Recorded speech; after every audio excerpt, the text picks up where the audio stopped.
Now, 2 changes have been made to the board of directors of the Jamaica Anti-Doping Commission as the government continues efforts to strengthen the policies of the local anti-doping body. Sports Minister Olivier Grange revealed the changes while speaking on Wednesday at the post-cabinet press briefing.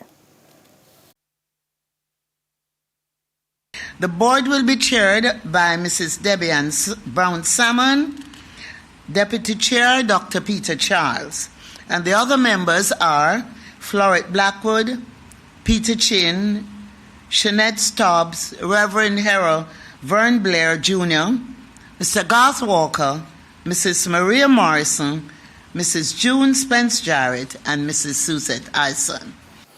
Jadco, which was established in 2008, is charged with executing the National Anti-Doping Program in accordance with the standards stipulated by the World Anti-Doping Agency, WADA.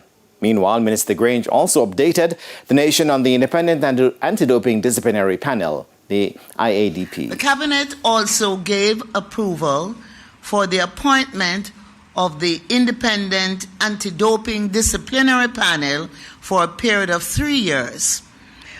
The panel will be chaired by Mrs. Georgia Gibson Henlin, Ms. Catherine Minto, and Dr. Colleen Beaker Lewis will be the vice chairs.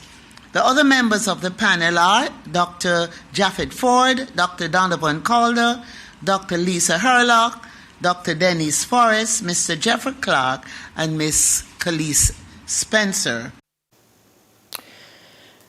The IADP, which is independent of Jadco, is the body responsible for determining the sanctions handed down to athletes who are found to have committed anti-doping rule violations.